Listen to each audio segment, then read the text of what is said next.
Okay. We are rolling. We'll get some music together. Let this room populate a little bit.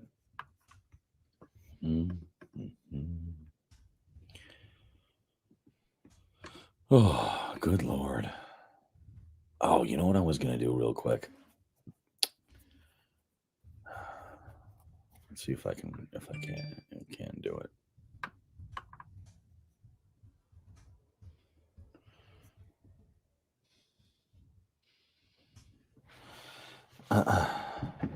I think I'm going to leave what's his name out of it today. I think I'm going to leave Howie out of it today, and instead I want to use this clip at the very beginning of the show that I totally forgot about. Okay. Where is it? Where is it?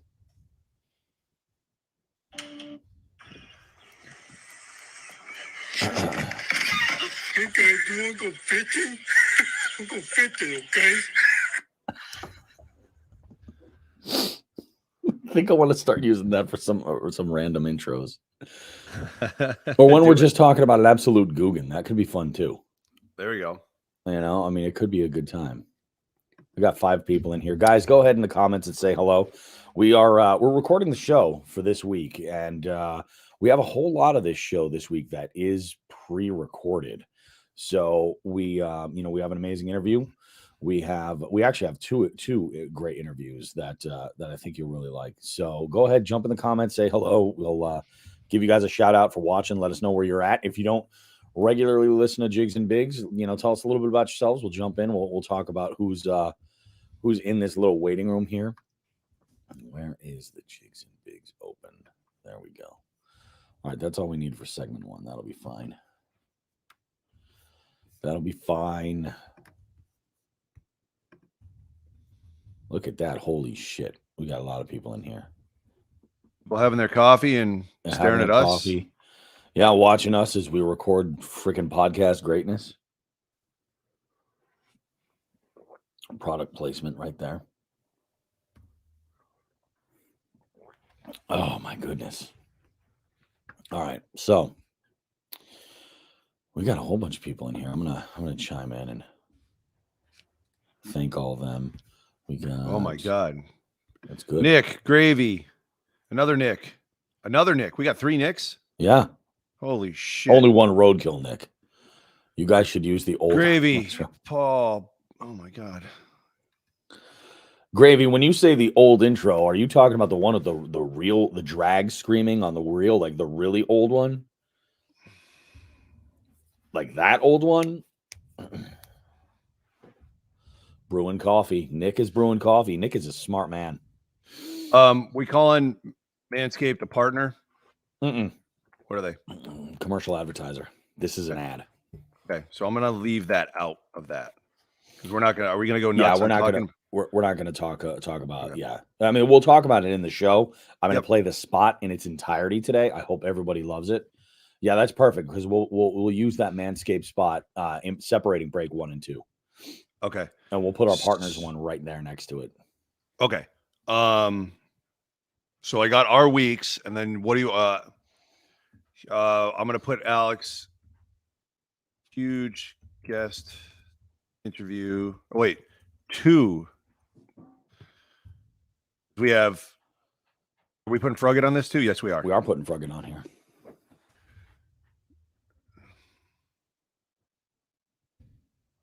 Oh, Gravy saying that intro. You know what, man? I don't even have that on this hard drive. I would have to track that sucker up. It's on. I think it's on my old HP. I do. I think it's on my old HP. God, that was freaking classic. It may be hiding in my SD card graveyard of other stuff. I might have made a copy for a remote show. What are the Frugget guys' names? Russ and Chad. How do I spell Frugget? F with a rugged? Yep, F rugged. Gear? What is their title? Frugget Gear? Frugget? Yeah, Frugget Gear. All right. You guys are seeing how the sausage gets made. It's the old sausage factory. How's everybody's Sunday going? Oh, okay. So this Nick is Nick Ringard. Oh, there we go. There we go. Winter can't end soon enough. Live in Central Mass. Hey, we got. Guess what? Guess what my place has on it right now. Skim ice. Ice. Yeah. Ice. I baby. I'll talk about some of that when I talk about my my trip to Browntown. Yeah, How did it go in Browntown? Let's find out. Hey, what is Alex Rudd's biggest thing? Is he a YouTuber? Or? Yeah, I'd say YouTube is probably his biggest platform. YouTuber / podcaster. Yeah, it's getting chill. Last night got real cold. Yeah. I mean, when I went out yesterday, it was 28 freaking degrees in the Berkshires. So we got. There's a tip.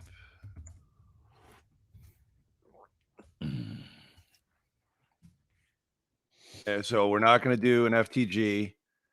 We're not going to do Tournament. No tournament. So,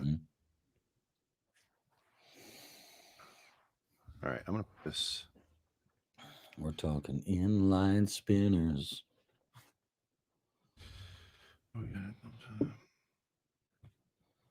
We are on Facebook. Hopefully everything sounds good. I'm going to do a quick audio check here with the open, make sure everything sounds nice. It's not too loud. That will do. That will do nicely. Oklahoma is getting 50-degree swings out here. 20 last night, be almost 70 today, supposedly. See, that I can't stand that, because like then you end up, your fish are just kind of like, what the fuck do we do? That's a big span in extremes for temperatures. That's nuts. 20 last night in Oklahoma. God, was it windy? I'm just curious. Was it windy? Does Oklahoma fit in what they consider the plain states, or no? Too far south? What it was. No, I know. I mean, I know Kansas definitely is, and that's what's right above them. It's right there. Yeah, that's the thing. Nice. We got a like on Facebook. Hot damn. Are these clickable? Oh, we got a like on Facebook from Joe Fournier. Joe Fournier, how you doing? We're split down the middle. Eight viewers. We got 8 on Jigs and Bigs Facebook page. We got 4. 5 on Jigs and Bigs Facebook page. Now 4 on Jigs and Bigs YouTube. So always windy. Okay, that's kind of what I thought. I was like, plain states, that's a stupid question. Always windy. Dude, I can't even imagine. I cannot even freaking imagine. Here, let's get rid of this Patreon window. Always windy. Always Coca-Cola. Bobby, you're going to get 2 messages for the intro. I love it. I'm down with it. I'm down with the clown.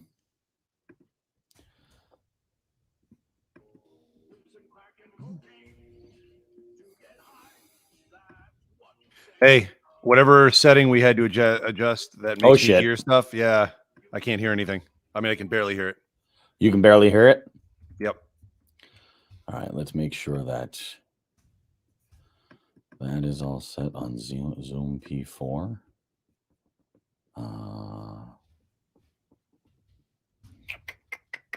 Big intro. For such a small show, we got a big intro. What for your when I checked the audio for the intro music, were you able to hear that? No, barely.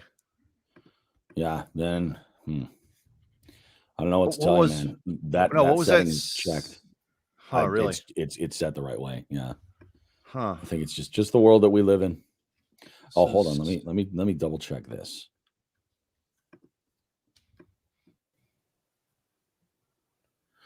Let's switch it and switch it back. That whatever that just did bumped your volume up. Mine, is it distorted? No. All right. Clear. As long as it's not distorted, that's all I care about. And then you hear that? Yep, perfect. Using crack and cocaine. Okay, good. What was it? Same thing? No. I just had to shut it off and then turn it back on again. Tits and ass, smoke some grass. Those are wise words. Wise Those words from a wise man. Yep. He followed that up with Bing Bong. Fuck your life. He did. He did. Let's see. We got comments here. That's why I get the big boats. No yaks for me. Well, in the wind, I could definitely see where that would help. But even still, there's some threshold, man. Jerry House is with us. Jerry, how you doing, bud? All right, let's go ahead and do this. We got a lot of people to freaking welcome. This is good. We haven't done one of these public feeds in a while, so we'll see how this goes. But there's a lot of this show that is pre-recorded today, guys. So we'll get to that stuff later. So I am rolling, and here we go, team. We're rolling in 3, 2.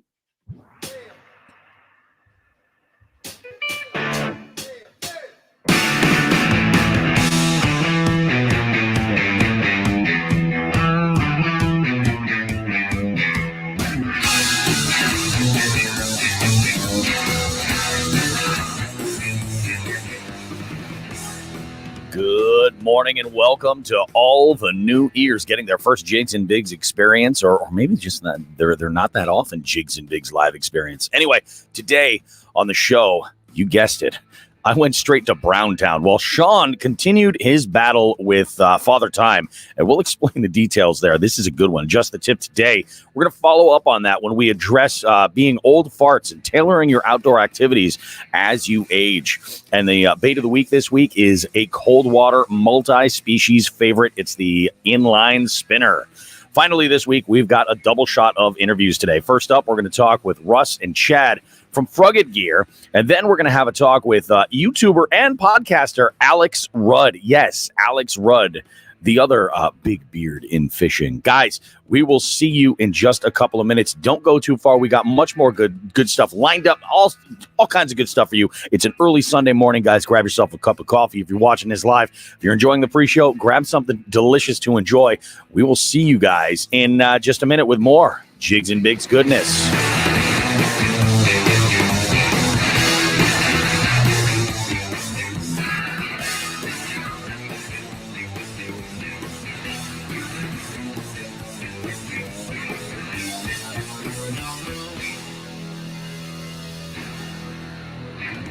Oh, guys, man, what an amazing week. What started out to be not such an amazing week turned out to be a freaking amazing week. Sean, good morning. How are you today, my friend?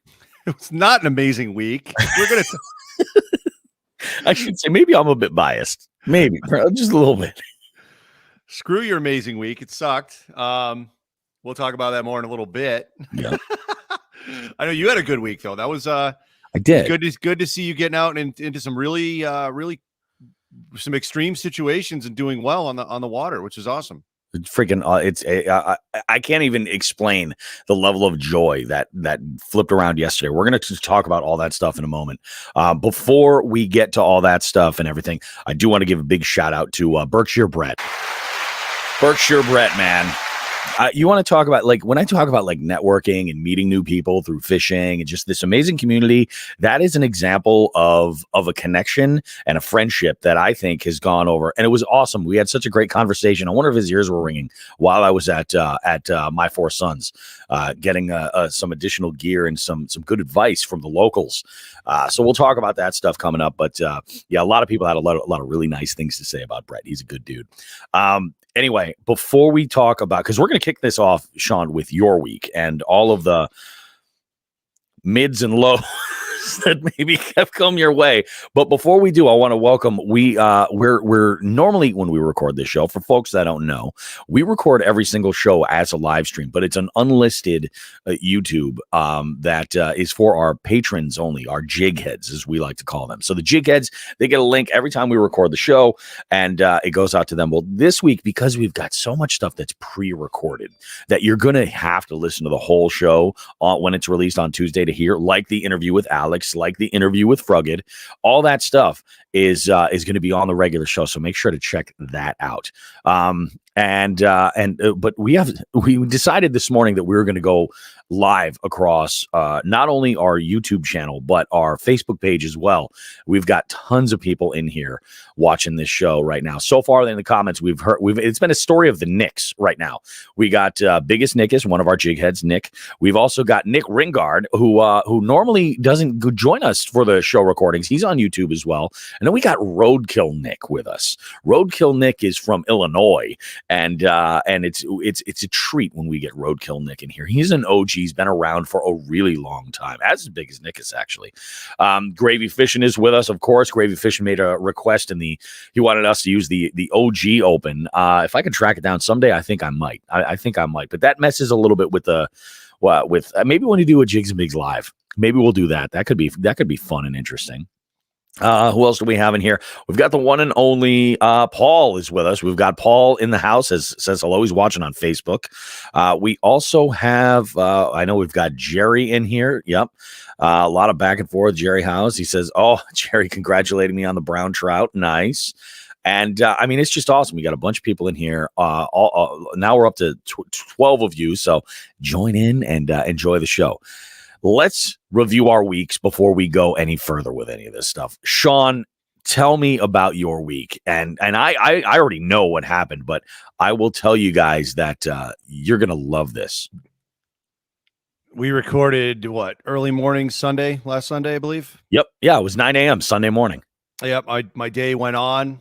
For those of you guys that don't know and newcomers, I coach basketball as well as all the fishing shenanigans, and went ahead to practice. Got my nose broken. Have spent more time in the ER and doctor's offices this week than I'd care to remember. And here's Bobby with the weather. Yeah, that's that was the highlight of Sean's week. And some of that is going to come into just the tip in segment 2. Like, we're going to be talking about that because I'll tell you what, man, one thing that you cannot stop, you can try to slow it down as much as you can, but you cannot stop Father Time. And, sometimes you got to pay attention. You got to pay attention to the details. Maybe it's not a good idea for somebody in their mid 40s to go, head to head with, some 16-year-old kids, full of energy playing basketball. Or I gotta give you credit though. You went there, I still got it too. You do got it. I still that was a freak. It was shit out of those fourth graders. It was a freak thing. Well, the fourth graders didn't do this. It was the bigger kids that did. Oh yeah. But the funny thing was, my nose was broke. Right when the hit happened, it was a sequence in the paint. I was playing defense, and I just got cracked in the face. Yeah, with the back of a head, and I was like, "Oh shit, it's broken." I saw stars for a second. I'm like, I just broke my nose, and I broke it as a kid. Yeah, and so all the kids are staring at me like, what are you going to do? Like, am I going to go nuts? What's going to happen here? I'm like, guys, just please tell me my nose is not pushed sideways one way or another. And they're like, no, it's not that bad. I go, okay. Then the blood starts pouring out of my left nostril. I'm like, I'll be right back. So I go into the bathroom, I clean up a little bit, let it stop bleeding. I look, and my nose did get whacked pretty good sideways. So I did have to go see a doctor about it. And on the recommendation of cousin John, who is a professional athletic trainer, which is nice. I got an athletic trainer in the family. I can call him up and saying, so 9 o'clock at night, I'm like, hey, John. He's like, yeah, what are you calling so late for? I said, hey, so let's say you had a basketball game and somebody broke their nose, obviously on the court. He said, go get an x-ray. So I talk with him. I get a piece of paper towel jammed up my left nostril, and I go back into the gym and I continue coaching, because it's only a nose break. I didn't feel like I had any other symptoms. There was no concussion involved, nothing like that. So I'm like, all right, I'll just keep going. Right. And I wasn't playing anymore. I was just talking. Playing was done. Yeah. And all the kids are staring at me. And I'm like, I look around, I go, is this the first time you guys have ever seen somebody break their nose? And all of them start nodding. I'm like, I did not know about that. This is a different time. I mean, when I grew up, I don't know how many. I mean, we were just stupid in the 80s and 90s. People get hurt doing stupid shit. I mean, yeah. I didn't tell them yet. I'll probably tell them tonight. I have another practice, but the worst injury I've ever seen playing basketball, and it wasn't to me, was myself and Tommy. Tommy, or my buddy who plays trivia for you on Friday nights. Well, doesn't he play multiple nights? Whatever. Yeah. Tommy and I were playing with a buddy of ours. Now, myself and Tommy and our buddy are all over 6 foot tall. Tommy's 6'3", I'm 6'4", and our buddy was 6'5" or 6'6". Yep.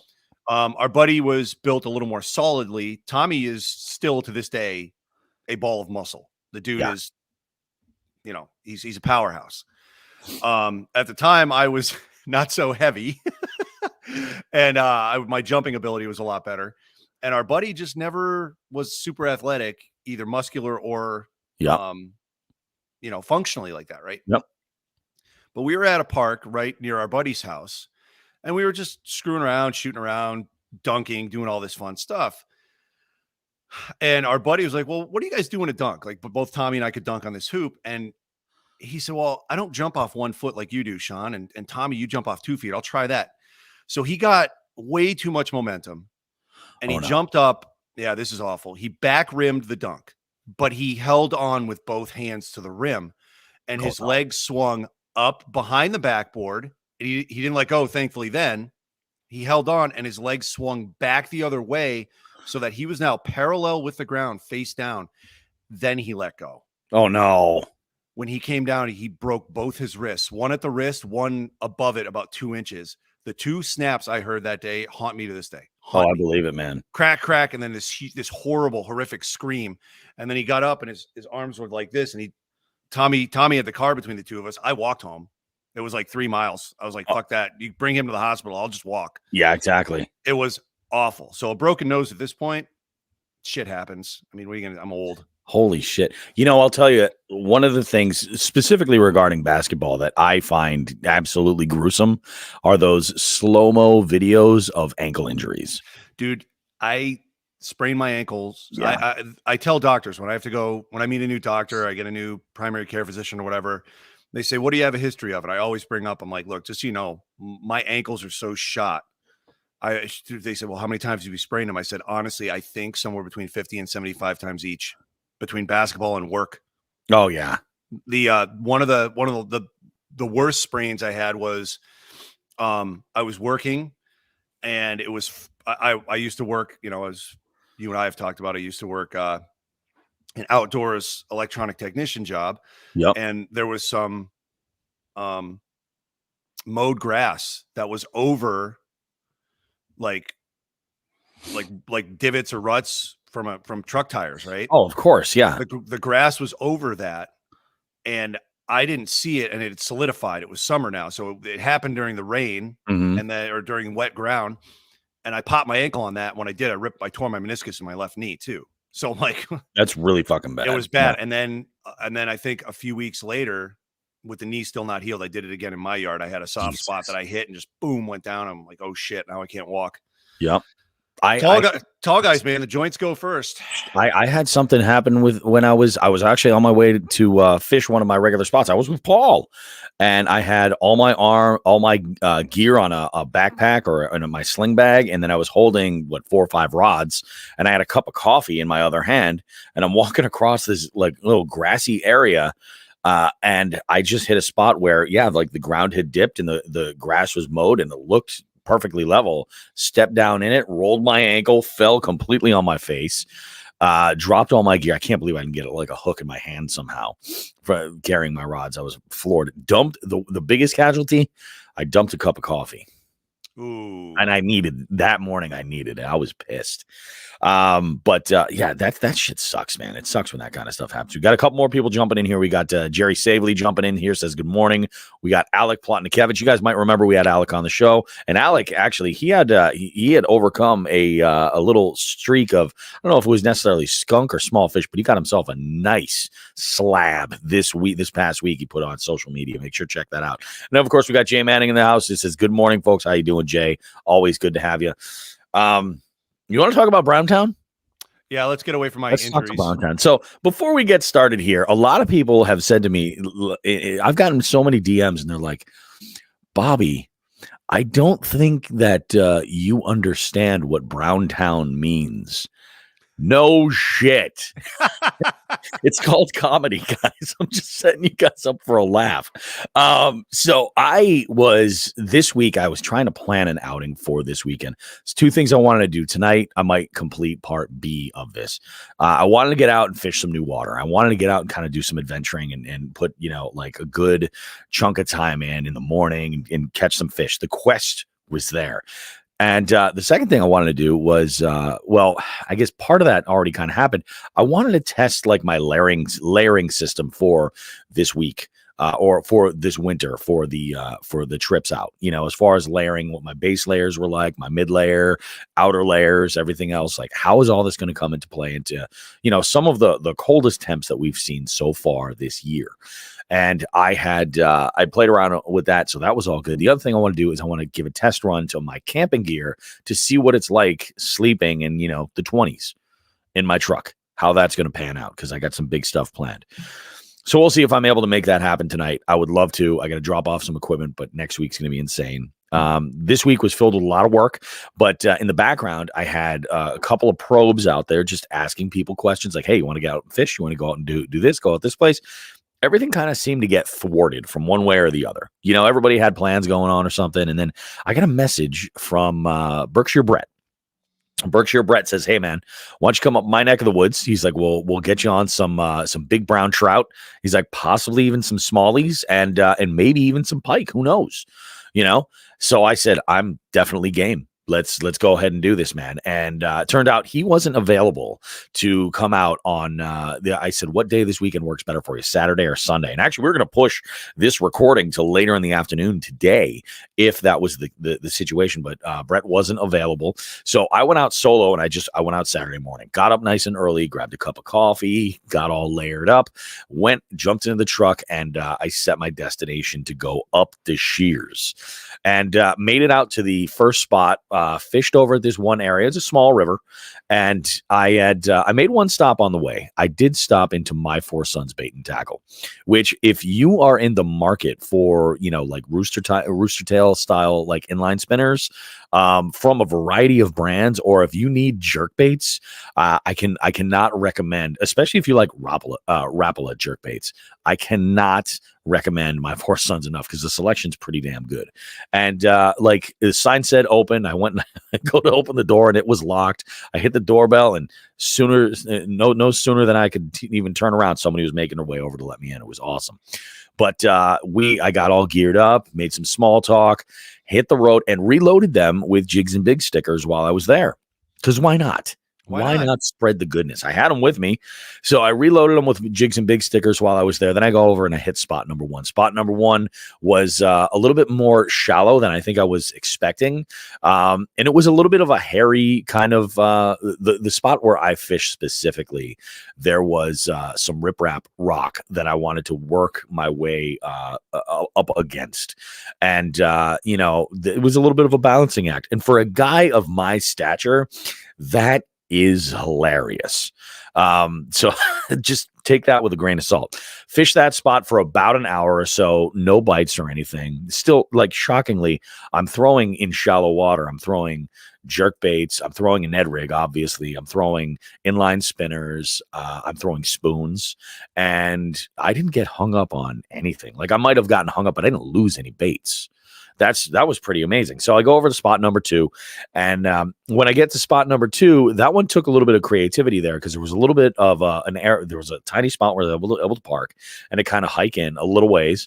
And this has a lot of growth overhead. In fact, if you watch my video on Instagram, you'll see some of the areas, the trees coming down, hanging over. And then I saw what looked like might be almost like the promised land for as far as reading water goes. We had a skinny area upriver where the water was moving really quick, came over some rocks, and there were some riffles along the way, but it seemed like it opened up to a much more slack pool, at least closer to the bank on my side.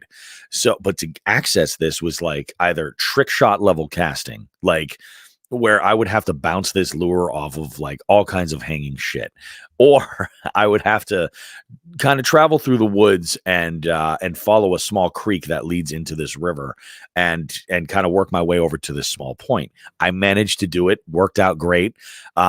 Unfortunately, just not a single bite. I gave it about 45 minutes or so. Nothing, no signs of any life or anything, even while I was over there. So I said, all right, we got spot number 3. Let's go and hit this. As I was on my way back out, I saw a tent in the woods. And I decided I was going to get real quiet and get the fuck out of there because I don't know who was in there. I don't know what's going on. Probably a good idea. Exactly. I'm like, okay, Brett, is that you? No, I don't know. Yeah, I don't know. So I move on to spot number 3. But along the way at spot number 3, your boy Bobby Roast Beef had to make a pit stop. Because I hadn't had breakfast yet this morning. I said, you know what? I'm going to stop and use the plumbing at one of these fine local establishments. And I stopped into a Dunkin' Donuts that was along the way. And I grabbed myself some breakfast as well while I was there. And I did not grab a coffee because I am not going to lower myself to that standard when I have a hot cup of Monsoon in my truck. So I fueled up, went over to spot number 3, did a little bit of walking around at spot number 3 to kind of like figure out the best vantage points, and then realizing that there was like a path right down to the spot where Brett had sent me to. So I appreciate that. I get down to this one spot. And what was different about this was this spot seemed to be much deeper than anything else that I had fished. So I had started out with a jerkbait. I was actually throwing a fire tiger. This was an interesting. It's an interesting bait. It's a fire tiger jerkbait. It's got like a squared off bill. And I picked this one specifically because I was like, well, we've got so much shallow stuff here. I'm thinking this square bill might deflect off of anything that I'm bumping along the way. And it did. It was great. No bites, nothing at all. I said, okay, no worries. Let's go ahead and we'll try an inline spinner. So I'm throwing an inline spinner around. No big deal. And then I'm like, well, we got quite a bit of depth here. Let's throw an 1/8 ounce Ned head out there. And initially I was throwing it out with a Fresh Baits Hellamite. Right? Thinking super cold water, less is more for action. Pop that around. And I said, well, maybe action is what I need. So I was kind of torn. I'm like, do I throw a curly tail grub on here or do I throw a small paddle tail? And I went with the choice of the paddle tail mainly because the water was like crystal freaking clear. It was so clear. So I throw the paddle tail on and it was a Bass Pro Shops paddle tail swim bait, like 2.8 inch in what's the color? Green pumpkin shiner. Great color. Flip that over, and in the water is so clear. I can see there's these 2 huge rocks that are right out in front of me, probably about 7 to 10 feet apart from one another. And on the one that was further upstream, I had made a cast upstream and let that Ned just kind of drift kind of behind that rock. And then started popping it along and sort of like popping it along the bottom and just kind of dragging it, slowly reeling it in. And it got hammered. It wasn't a crazy bite, but once I saw the side of this fish flash in the water, I was like, oh, we got a pretty good sized fish in here. Well, let's go ahead to get this in. We got a smallie in that came in at just a click over 14 inches, which blew my mind. I was delighted. Smallmouth are probably my favorite species. They're just amazing, like nice pattern, like everything about this fish was absolutely great. I get some pictures. I send some to Brett, and then he sends me some immediate feedback. He's like, you're at place, boop, boop, boop, boop, boop. And I was like, yeah. He goes, for that stretch of river, he's like, that's like a trophy. He's like, that's a big fish for there. It's normally Ding Central. Just like, well, Jesus, look at this. Look, we're living our best lives. Nice. So I release this fish, and then I go and I'm like, well, this is working. I was like, one fish is a fish. See if we can put a pattern together. And almost like clockwork, a couple of minutes later, I'm casting upstream and trying to work around this first rock. Then after I've satisfied my curiosity with casting up and letting my bait drift around that upstream rock, I switched down to the lower one. And that's where my first cast up there, this thing got hammered. Way more aggressive bite. And I got a 12 3/4 inch brown trout. My first brown trout ever. And when I talked to you, Sean, about that, you'd said, you're like, this is the baseline. This is it. Now I've got, I go to 13 and now there's a new PB. That's how I like to do things. I like to track that specific species and just kind of like track my progress with that. So I am stoked. This is awesome. I've got that brown trout, and I was like, you can see in the video, I am genuinely blown away. I'm like, holy crap. I'm actually a little bit surprised I was able to even get this fish in, because it hit the surface and was just jumping, and I hooked him right in the corner of the mouth on an EWG Ned head. I was floored, absolutely freaking floored, and got him in the net. Just kind of like took in this moment of like, holy shit, we're on a brown trout. So that's 2 new species for this year, a bowfin and a brown trout. Feeling pretty good about it. I'm loving life. So I had fished for about like 45 minutes more after that, and the wind started to pick up a little bit. So I said, you know what? We're going to call it a day. I'm going to head home, which is perfect timing. Grabbed chips and a soda, took a nice long drive through the country back home, and spent the night hanging out with Queen Beef. And she was mildly excited of the amazing adventure that I had earlier that day. Very, very good day. So again, I got to thank you, Berkshire Brett. You're the man. That was absolutely fantastic. Now you need to give yourself a round of applause for 2 reasons. Oh, Number 1, your first brown trout. Number 2, no broken nose during the activity. no broken nose during that activity.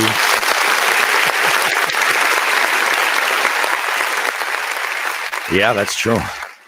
That could have been rough. That could have been very, very, very rough. Man, what a great day. Like, like everything. I love going and, checking out new water. New water is always an adventure. Actually catching fish, but also like catching a brand new species, and catching some quality, like just fantastic. Very, very, very happy. Awesome day. And I was thinking about like 2022. This year, I've kind of downplayed it a lot, but this year was actually really amazing. And I'm looking forward now to when we get like about a month out and we start looking back at 2022 and like making plans for 2023. I think those episodes are really going to be great. One thing I want to mention while we're almost 30 minutes into this show right now. And I just want to mention that later on in the show, we have a couple of amazing guests. As a little reminder, guys, we got the guys from Frugged that are here. They're going to be talking about some pretty interesting products, things that I think a lot of people often overlook the importance of having on hand. And they're in this industry, and they're trying to make some affordable offerings for you. And then the other interview that we have this week that after getting offline with Alex Rudd, I got to tell you, I think this was one of my most favorite interviews to do. We just talked about all kinds of good stuff. We had a great conversation. You're definitely going to want to check this out. I even get some beard tips from Alex as well in this interview as well. So pretty awesome, pretty awesome. But there is something that we do need to talk about here. I know where you're going with this. You do. You're going downtown, but not to Browntown. I'm not going to Browntown. No, I'm not. We're going. We're going to talk about. Well, Sean, I mean, it's assumed that you and I have testicles. A lot of people. Some people might question, I guess. I mean, these days and age, who knows? But if you have testicles, or you identify or have someone you care about that does have some testicles, and you would like them to maybe maintain said testicles a little bit better, pay their nether regions a little bit more of attention, huh?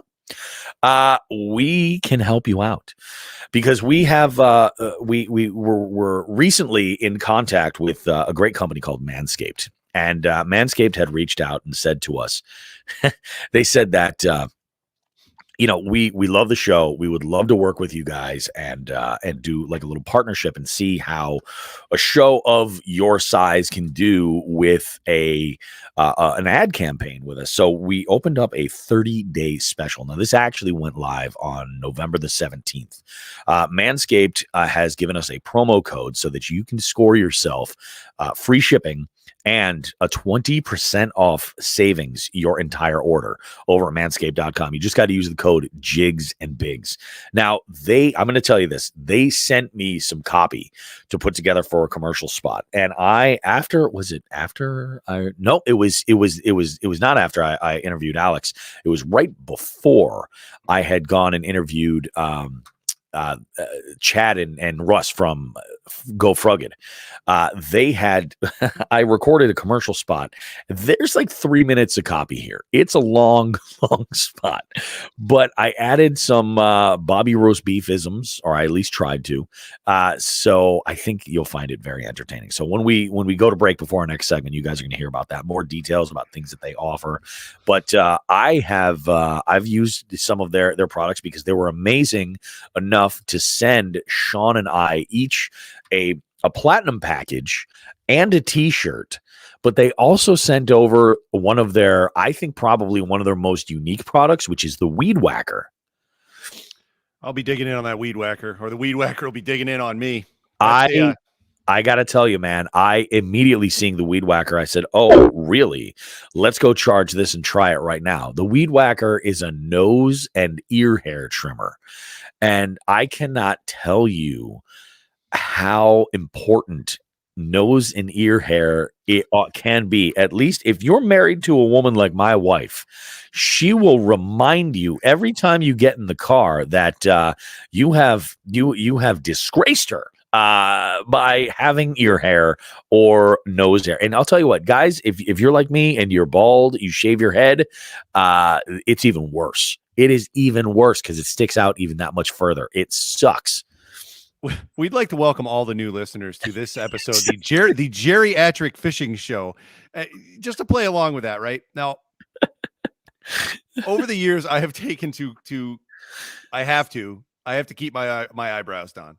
Like I have to clip my eyebrows because otherwise I got two giant caterpillars, right? And I'm smart about it because I'm an idiot and injury prone if we haven't gotten that through yet. Yeah.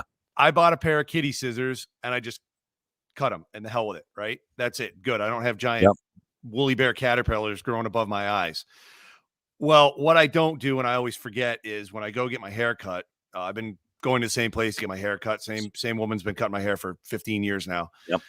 I say hi, we talk, hey, what's going on, blah, blah, blah. And then usually by the end of the haircut, I very quietly go, good, don't forget to get around my ears.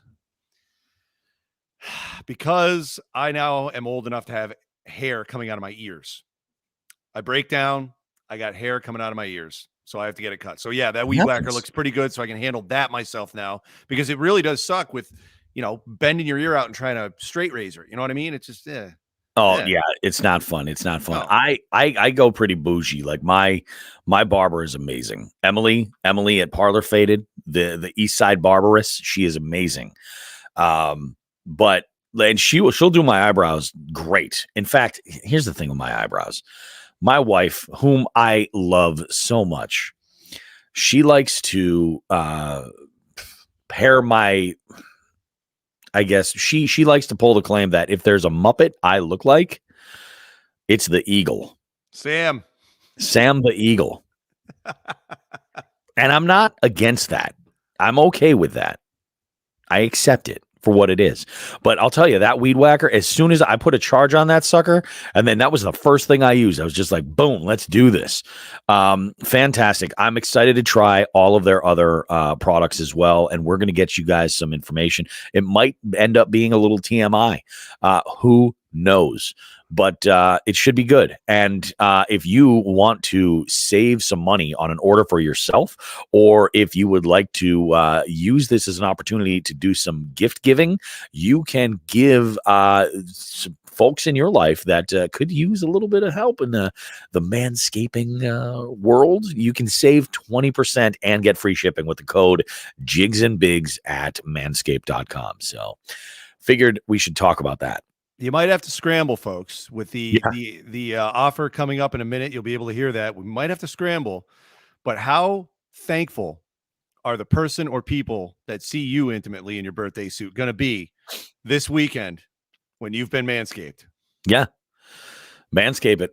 That's the biggest. Nickus jumps in here. He goes, he says, mine loves to torture me and tweeze my eyebrows because she quote unquote loves me. I got a story about that, Nick. So I used to have a girlfriend who thought it would be awesome to wax my back. I'm not a very hairy human being. I'm really not. I have friends that have that wear a sweater year round, Paul. I'm going to throw it out there. Paul's one of those guys. If Paul were to jump into a river, you'd be like, watch out, there's a bear in there. I love you, Paul. I'm just throwing that out there. But even me, like, you know, I'm not like I said, I'm not the hairiest guy out there. I dated a girl one time that was like, oh, you know, it'd be a really good idea. Let's wax your back. And I was like, okay, fine. No, I can't even imagine. I can't imagine people do that with their eyebrows. Like my wife goes and gets her eyebrows done. I'm like, you are nuts. Although she's got like, I'm not even going to disclose the amount of money that my wife has spent on her eyebrows. It's ridiculous. Manscaped, go ahead, save yourself 20% and get free shipping. If you're thinking, you know, oh, my husband, my brother, my such and such might like this. Yeah, this is something you should get for them. Trust me. Comes with all kinds of good stuff, including some products to maintain everything very, very well. We're not just talking about clippers here, guys. We're talking about some potions and I don't know. I wouldn't call these cosmetics necessarily, but we'll say treatments. Well, one of them's straight up a ball deodorant, right? It is straight up. Yeah. Straight up ball deodorant. Yeah. I mean, come on. Look. Wasn't there a segment on one of Adam Sandler's records where he played a goat, right? I'm not imagining this. He played a goat that went to like a reggae festival. I believe so. Didn't he refer to himself as Captain Stinky Nuts in that? Oh, that's one of his later albums, isn't it? I think it might be. Yeah, I know there was a goat track on the first one, and that's one I had. They're all gonna laugh at you. Yeah, there's that one, and then that's what I'm thinking of. And I thought he said something about referring to the goat as like Captain Stinky Nuts, but that's what ball deodorant can do for you if you needed to. Right now, there are people like, I'm not watching this shit. Alex Rudd's gonna be like, why did you put me on the show with Manscaped? Guys, I think that about actually wraps up segment number 1. We're going to transition here to segment number 2. We've got adjust the tip for you. We're going to kind of talk about some issues that we're noticing as time goes on, ways to keep yourself from messing yourself up too much, and then we've got our conversation with the guys over at Go Frugged, and we also have in Bait of the Week, we're talking inline spinners. If you like to get into our little adventures with getting out there in the multi-species world and changing things up, you can definitely go and get yourself some inline spinners and catch them all. Absolutely. If you're looking for that moving presentation, it's good stuff. Look at this here. I knew we were going to resonate here. We got Rob Drummond jumps in and says, you go into the Ragu Festival. That's the sketch right there. I'm not crazy. Guys, we'll be back right after this. Don't go too far. Much more good stuff coming up right after this quick message. All right, cool. Guys, when you listen to this show on Tuesday, listen to the entire spot. And it doesn't matter like how, if you do or not, but there is, I played this at trivia just to make sure that the mix was right. And the laughter in the crowd was just wonderful. Like nobody expected it. It was perfect. We got OG Scuba Steve here. Stevie. OG Scuba Steve. Haven't talked to Steve in a while. Look at that. It's been a hot minute. I have to put more of my wife's love. There you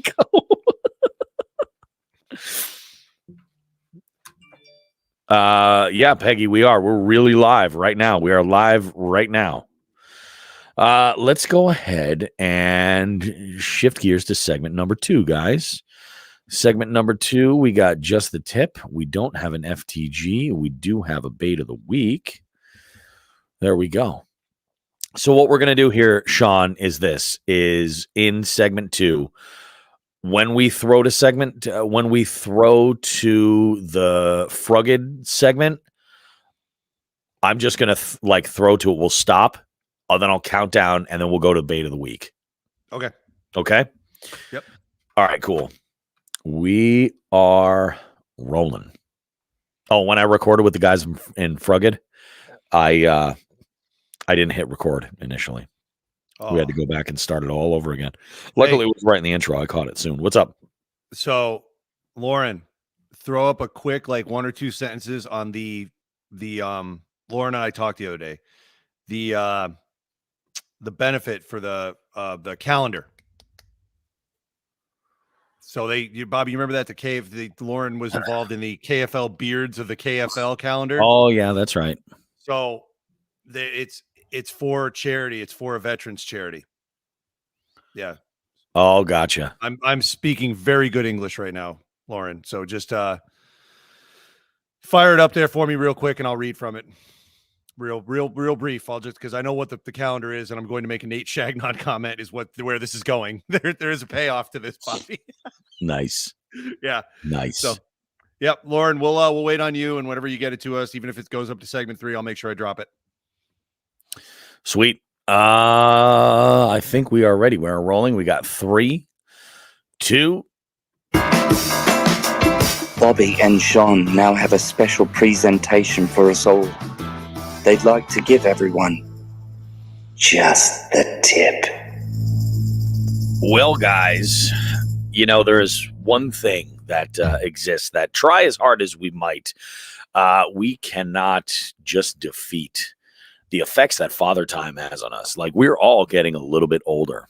And that stands for everybody. I had a conversation with my youngest daughter just the other day. She's absolutely in love with the entire Metallica catalog, and she's like constantly looking at tour dates for when that next show is going to be, because she realizes that it would be better to see them now than in the future, because it's time takes a toll, and that happens in the outdoors world as well. You hear it all the time where folks will say, "Oh yeah, I don't go out and fish as much, or I only go out in these conditions," or something like that, or things might keep them, from getting out there. I mean, shit, Sean will say all the time, he's like, "Yeah, I don't really fish from the bank just because it's murder on my knees," and I get that. It totally is. For me, fishing on the bank is some of the best activity that I can get physically, because I'm like, I almost and stupidly forget that I may have some limitations, and I'm willing to go the distance and put the work in, stuff like that. So it's just one of these things where you need to be conscious of where you're at with time. Sean, you just lived a situation recently where, you broke your nose. I mean, and while the break of a nose is, in the grand scheme of things, is looked at as pretty minor of an injury, like it's not that bad. What if you had gone down and like fucked up your back or something like that, or smashed the back of your head or something, and done some real damage, or, what if it's one of those situations where I decided to cross over on that little bit of riprap, and I step on a rock that's a little bit too wobbly, and my ridiculously overweight ass hits the ground, I could be in some real trouble. So you got to pay attention to these things. Sean, what are some ways that you have, as we have each gotten older, like some of the ways that we have kind of, I don't want to just say like just looked out, but like made adjustments to how we're able to get some stuff done? Right off the bat, this is really good. This is really good that Lauren from Three Bells is in on watching this, because when we first partnered up with Three Bells, Lauren kind of assessed our needs for kayaks and said, "Wow, it's funny. Bobby's on an adventure and Sean's on a mission." And one part of my mission was physical rehabilitation. So I was always a paddler, right? And as pedal kayaks and motorized kayaks became more and more common, when we got together with Three Bells, I said, "I'm looking for something pedaling because my knees are shot from both athletics and years of abuse in the military." Yep. And I said, the wonderful physicians and physical therapists at the VA have said, any chance you get to pedal. Yeah. So even though, like, fishing wise, could I do better? There's always a question, could I do better with a trolling motor with spot lock? Maybe. Mm-hmm. But I'm staying with a pedal drive because this is part of, my rehabilitation. That's one thing. A second thing that I always harp on, I can swim. I can swim well. Yeah. I was a certified lifeguard. Yep. I can swim really well. I wear a life vest every time I'm on the water, because now that I'm getting older, if I have a stroke or a heart attack, or a concussion. So if God forbid something hit me, right? Looking at you, lake lice, pleasure boaters, rec Yep. boaters. Should that initial problem not kill me, I'd like to be alive. You know, I'd like for them to find my body alive and I'll be floating with a life preserver on. That could save my life. I've definitely cut down on the shore fishing, as you said, because all it takes is one, as I've learned, one sprain and there goes my knee.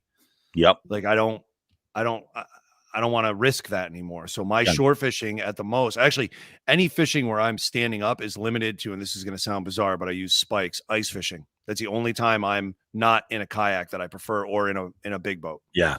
Yeah, I've modified things. I mean, back when I learned to fish, I was a river rat walking around, wading everywhere. I had no, I mean, there was one, this is something I would not do now. There was one spot to get to. There may or may not have been, you know, some light trespassing involved, but there was a fence. All right. 6 foot tall fence on top of a, I don't know, 30 or 40 foot tall retaining wall. Yeah. All right. The fence ended on one side because there was nothing there. It was just a drop. Yep. But it hung out a little bit over this drop, maybe about a foot. And the post was there. You just had to go around it, right? Yep. I did. So one of us would climb on the fence like Spider-Man and work around with, again, a 40-foot drop, no safety gear, nothing, just we're kids. We'd go around the fence, get to the other side of the fence on the other side of the retaining wall where now you have access to the water. And it was step down, so you could get to the water pretty easily. And then we'd hand each other the gear and the other guy would go around. Mm-hmm. And then we'd fish all day. Yeah. We were stupid, dude. And I would not do that now. Now, one of those other things that I want to throw out there too, like regarding like yourself, your own abilities, is like you just said something there and nailed it. One guy would do this and then the other guy would take the gear and then the other guy would go around. Having another person makes a huge difference, you know, in the, oh shit, something happened. Like, you know, it really does. Like, be smart. Don't go out by yourself unless you're willing to, you know, not take a risk. Because if you put yourself in a situation where, like, yeah, let's say, you know, you fall or you end up in some type of a situation, you sprain an ankle or something like that, having another person can at least get you to a situation where you're safe. You sprain an ankle and you've fallen into the water. This could be really bad, depending on the time of year, depending on a lot of variables. Having another person there can be what's going to change a lot of it, and help you guys out a lot. One of the things I want to throw out there is like my dad recently, a few years back, he had an arm injury, dislocated his shoulder. And it's just never been the same. It's never been right, you know? And I remember he and I having a conversation about going out and fishing. And he was like, yeah, he's like, just, you know, he's like, I don't really get out a whole lot. And one of the things that I had done, and it was primarily, he said, because he's like, yeah, he's like, this arm just bothers me. He's like, it's tough when I'm grabbing a fish, you know, reaching down. He's like, it's just, it's more of a challenge. It's painful. So I said to him, I said, you know what? I go, you could probably use a folding net. And I actually gave him mine. I was like, take this, give it a shot. Real simple folding net. You can put it in a backpack. You can put it in you can actually put some type of a wrap around it to keep it nice and tight together. And it's got a clip on it. You can clip it onto something if you need to. And this way you've at least got a net to be able to throw out there and get, you know, retrieve a catch or make your life a little bit easier. There's things that you can do, you know, to kind of help you out if you need to. And since I did that, he's like, this has made a huge difference. He's like, I go out and I trout fish and then, you know, boom, I'm catching numbers. And I'm like, yeah, you know, I don't have this pain in my arm, you know, from having to overextend and try to grab a fish or have to, you know, boat flip them onto the bank. You know, it's like, that's crazy. So he is, he's definitely happier for it. And, you know, it's one of those things, even where I had thought to myself yesterday while I was out, like, here I am, I'm targeting trout to some extent. I'm going to make sure that I have a net on me, you know, just in case something, you know, I catch something big and I want to buy a little bit of time and, you know, handle these fish properly. It's one of those things. So it's like, think about your own abilities and don't push it too far thinking you're like, oh yeah, you're not young forever. You're not just going to bounce back from stuff. And the guys in Frugged will actually be talking about this when we get to that portion of the segment as well. So as we get older, be ready in your mind with what you can and cannot afford to fool around with what is overextending yourself, and don't put yourself in a situation where it could go bad. It could go south really quick. Having that safety buddy with you, or just a buddy out fishing or hunting or whatever you're doing, is key. I mean, I try not to go out without someone at this point, especially up in the Berkshires after the past couple years. And you guys can reference some of the stories in our past episodes of some of the wacky shit that's happened up in the Berkshires. But yeah, I mean, it's smart. If something happens, have somebody with you. And plus, I mean, most of the time, this is what this sport that we all love lends itself to. You're out with a buddy fishing, you know? Yeah, exactly. Yeah. It's good stuff. It improves it that much more. So no, that I think is the big takeaway here. It's like, be aware, be prepared. When you're going out into nature, and sometimes nature will fuck with you, and sometimes that fucking with will just be your body aging. Yes. Yes. Hey, before we get to the next part of segment 2 here, I just want to circle back around. I did mention during the break, we had a little chit chat. Again, if you're not a patron, jump on. We'd love to have you. There's some behind the scenes stuff that goes on here. So Lauren from Three Bells, obviously Three Bells affiliated with the KFL, the Kayak Fishing League. They did a 13-month calendar featuring some of the best beards in the KFL. And I'm giggling because my favorite beard of the KFL, my man, Nate Chagnon, is in there. All right. It's worth the price of admission alone right there. I might buy one just to doctor photos and torture him for the rest of his life. His calendar. Yes. Yeah. I got ideas. But 30 anglers submitted pictures. Top 14 will be featured as a beard of the month. All the anglers will show up in the calendar. Calendars are $20. Flat fee shipping at $5 if you buy one or 20. Doesn't matter. Okay. Proceeds go. This is the important part. We're all having a laugh, but this is the important part. And as a veteran myself, I take this stuff very seriously. The proceeds go to Warriors Next Adventure. They work with veterans with PTSD and provide outdoor trips to help them. They also field a 24/7 suicide hotline. So it's just it's there, folks. Get the calendar. Contact Three Bells.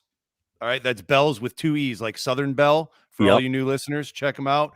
And on a side note, Three Bells is still continuing to have their holiday sale with layaway. They're trying to liquidate some kayaks, folks. So our jig heads never fail to deliver. OG Scuba Steve a little while back had posted while you were talking about knees and specifically about wearing a PFD and falling out of the water and having a stroke or something and not being able to breathe. OG Scuba Steve, always stepping up and being the consummate friend, says, Sean, don't worry. If I found you passed out floating on a kayak, I'd give you a Viking burial and set you on fire. That's what friends are for. But the best part is that Lauren chimes in and she goes, no Viking funerals, not in his TBO kayak, please. That will be tough to explain to the boss. It would.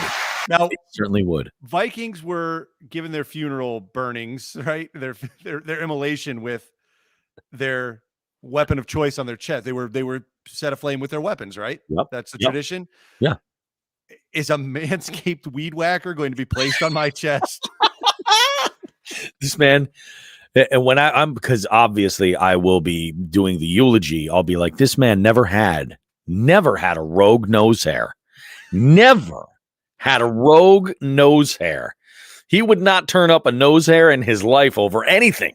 And then you pause and you crack a non-alcoholic beverage, a Diet Coke. You crack a Diet Coke and you're pouring it on me. And you go, and you should have seen his balls and taint. Oh my God. Now let's circle back around. Rob Drummond says, really good footwear has been the biggest game changer for me as I get older and more broken. I'm amazed at what my Hokas and good insoles have done for my knees and feet. I can't agree with you more, brother. I seriously, I was, this year, I said I wanted to upgrade my hiking boots to incorporate something that was waterproof. And I have this pair of LL Beans that I love, but the tread isn't really ideal for the outdoors either. And I wanted some decent hiking tread. I wanted something that was waterproof, insulated, and had some good ankle support, because I have a tendency to roll my ankles all the time. And like with the footwear I wear in the summer months, it's very minimal for the most part. It happens quite often. I do try to be very careful about when I'm stepping anywhere. I can't believe, knock on wood, I can't believe I haven't done any more damage to my ankles. But it ain't fun. So I had gotten into this whole thing, looking at boots and things for these off winter months, and I found a pair of boots that were recommended to me by Sparky True Nibbler, one of our listeners and patrons, and Sparky had recommended a pair of boots from Chippewa, and I love these suckers, and especially like when I'm going out alone, whether it's hiking or bank fishing and in the cold, I've got those suckers on. I've got them laced up nice and tight so that I've got plenty of ankle support around me. It's a good thing, man. Unbelievable. Biggest Nickus chimes and says, again with the eulogy, this man never had a hair out of place anywhere on his body. He did spend a little too much time around the Browntown sewage drain, though. I do. Guilty as charged. Yeah, guilty as charged. Guys, we're going to take a short minute right here. We're going to talk with our friends over at Frugged, find out what it is they've got to offer the outdoors world, how it can benefit you, and how it can actually keep your adventures ongoing for the next go-round and the next and the next. We'll be right back. All right. Let me go ahead and get the bait of the week open. We got 3, 2. Jigs and Bigs, bait of the week. Big shout out and thank you to Chad and Russ for that segment with us. It was really great to hear about their products of first aid kits and some of the real preparedness that they're able to give us as outdoors enthusiasts. Very, very cool. We'll see what happens in the future with all that, as far as where these are, as far as, how they've come once they're released, and also how they're doing on that angler specific bag. So that could be really, really cool. So we'll hear from them again soon, I'm sure, in the future. Let's get into the bait of the week, though. This week, guys, we're talking inline spinners. And I think inline spinners probably make that short list of artificial lures that get suggested to new anglers quite a bit. But I feel like there's a good reason for it. It's because they freaking work. You know what I mean? Like, they just work. Sean, I know that you use a very specific inline spinner, and I include these as well into my arsenal. Why don't you go ahead and take a dive into that? We'll talk and we'll kind of get crazy with it. Sure. I think I first started using them about 10 to 15 years ago, in cold water and specifically. And I remember really focusing on using them. Man, it was probably about this time of year. So the water was, out here where we're at in the valley, starting to freeze. Cape Cod had not gotten the skim ice yet. So I was going out to Cape Cod constantly. Mm-hmm. And there was a lake that was really shallow, and I could still get a decent bass bite towards the end of the day. Yeah. And not only that, but on moving lures. So not being finessey. I was power fishing into December. There was years I went a week or two before Christmas and I was out there doing this. And what I learned was when they wouldn't take a lipless crankbait, or if the water was too shallow for a lipless crankbait or a jerkbait, I could do a better job with a Vibrax original inline spinner, Blue Fox Vibrax, but not a small one. I'm talking, I would start with a size 5 blade and go up to a size 6, the 2 biggest sizes they make for those. Yeah. And I mean, I think you and I were talking about it prior to recording. I think that 3 of my state largemouth pins have come on Blue Fox Vibraxes. No 3 shit. of them. I have about, I think 15 or 20, somewhere between 15 or 20 state pins, and 3 of them come off those Vibraxes in cold water, extremely cold water, like winter fishing. and those largemouth will move Mhm. right up into the shallows, right at the end of the day for a quick bite before they go to bed. And man, they'll hit those. They'll hit them hard. Yeah. To the point where normally I normally keep like 2 of every lure. The Vibraxes I'll keep like 4 of because I have gone days where I've had to rebend the central shaft on them Yeah. just to get them to work because they've been so destroyed. You just get hammered. I'll tell you, that's one thing that I think, especially when you're using really light, inline spinners, some of that wire can bend pretty easily, and I think that's one thing to be aware of with them if you're using them.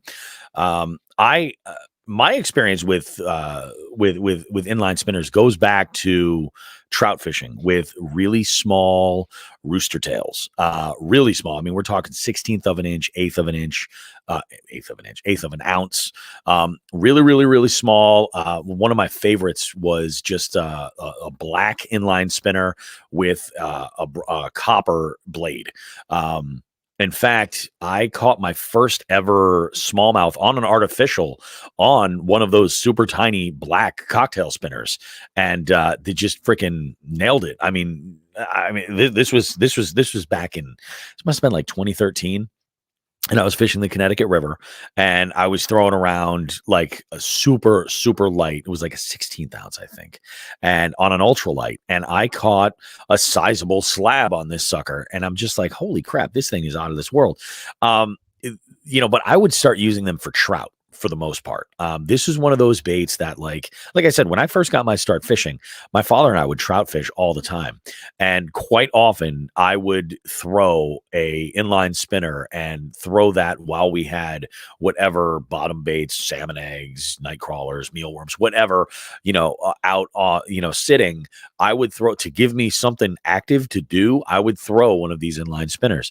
I don't believe I ever hooked up with anything on them, at least that I can remember. It's very possible I'm not remembering properly, but I recently, like, the world is your oyster with these things. I've got some of the Vibrax ones. I've got some in brass. I've got some in chrome, and those I think they're both 5 blades. Actually, they're big. They're huge. And then I picked up some recently off of the recommendation just to try them out from Thomas and also from Meps. And just because they had them in stock at My Four Sons, so I picked up a bunch. One of them is a dual blade inline spinner. Have you ever seen one of these, Sean? I have, yes. Yeah, it's got a black. The one that I picked up's got a black and a chartreuse blade, and it's just absolutely huge. So it's one of these things where I think a lot of the time folks will think, "Oh, this is a great introductory artificial moving bait that somebody can throw." Chuck and wind is basically how it works for the most part, and you'll have success, but just don't sleep on them, because when it gets cold, especially, you can have yourself some really, really fantastic results. Bobby, because we often acknowledge to being aging hippies that forget things regularly. That truth. Preach on, brother. I don't know why I didn't think of this. I forget the exact model name, but it was a Blue Fox lure. And, Blue Fox and Rapala are both owned by Normark. So Yep. There was a little bit of crossover that happened in the 90s. So when I was really in high school, starting to get my feet under me with fishing, I totally forgot I used these. There was an inline spinner, Mm-hmm. right? They made a couple different sizes, pretty standard stuff, but before the hook, and the hook was weighted, so there was a teardrop of lead on the hook. Before the hook was a size 3 or a size 5 Rapala with no lip. I still have 3 or 4 of them. Yeah, they stopped making them. Yeah. You could bomb them for a cast. Bass, pickerel, crappie, perch, you name it, anything would whack these things. Bluegills would hit them. Yeah, I'll show you the next time you're over. I still have a couple left. I don't know if they make them. I'm actually on Blue Fox's site right now looking, and I'm not seeing them. But yeah, those were incredible. And they still have them. Blue Fox minnow spins. No shit. Yeah, let me show you here, Bobby. I'm going to show everybody who's looking at this. There we go. So they've changed it so it doesn't have the weight. Oh, I gotcha. Right? Oh, yeah. It's basically a Rapala with a spinner attached to it. Floating Rapala, but it doesn't float. That's freaking cool, man. They were really instrumental when I really got going. And now so I'm looking at the sizes. They have 2 sizes, a quarter ounce and a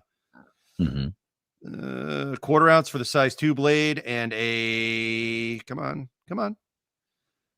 Oh, they have 3 sizes: an 1/8 ounce, a 3/16, and then the quarter has the number 2 blade. And then the colors are pretty. They're Rapala painting. So there's a gold, there's a silver, there's a blue, there's also a brown trout and a fire tiger. What is this one? Huh. Rainbow trout as well. So rainbow trout, brown trout, fire tiger, gold. Oh, that's not a blue. That's like a shad or some sort of a realistic minnow, and then a silver. I always carried the silver ones and the fire tigers. You know, it's funny, man. I had yesterday in my day box, just trying to think ahead, things that would be good to have on hand. I took all my floating Rapalas and I put them in my day box. Oh, good. Yeah, I have a fire tiger one. I have, and I have 2 that are the silver body with a black back. Perfect. Awesome. Yeah. Oh, absolutely. Berkshire Brett chimes in here. He's like, I find the body rotates on retrieve. They need a weight on the bottom to keep them upright. Is that spinners in general or the Blue Fox minnow spins, Brett? We'll wait. Yeah. But yeah, I use those things sometimes when the heavy ones, the original ones. Yep. And those weights, again, were on the treble hook at the end. They weren't on the body. And I don't remember. How you saying? I don't remember them spinning like that. I always, because I don't know. I mean, especially with the silver ones and the fire tiger ones, I would just see them come through the water. But either way, I mean, the blade is painted too. I don't know if there's some confusion there, but yeah, I those minnow spins are pretty good still. So I haven't used one in a while. Maybe I'll pick a couple up just for shits and grins on multi-species days. Man. Yep. And I think that's the name of the game right there. It's all about, when you're going out multi-species, there's certain baits that are fantastic to have on hand, and making in that top tier of the list for sure. Inline spinners are going to get it done, and I mean, I would go and I would say that some of the others too, like, well, actually, you know what? I'm going to leave that alone. Maybe that's what we should do for a bait of the week. We should do a multi-species box and kind of incorporate some bass lures that work amazing for multi-species and kind of use that as almost like a little bit of a cheat code for our Jigs and Bigs tournaments that'll be happening next year. We could.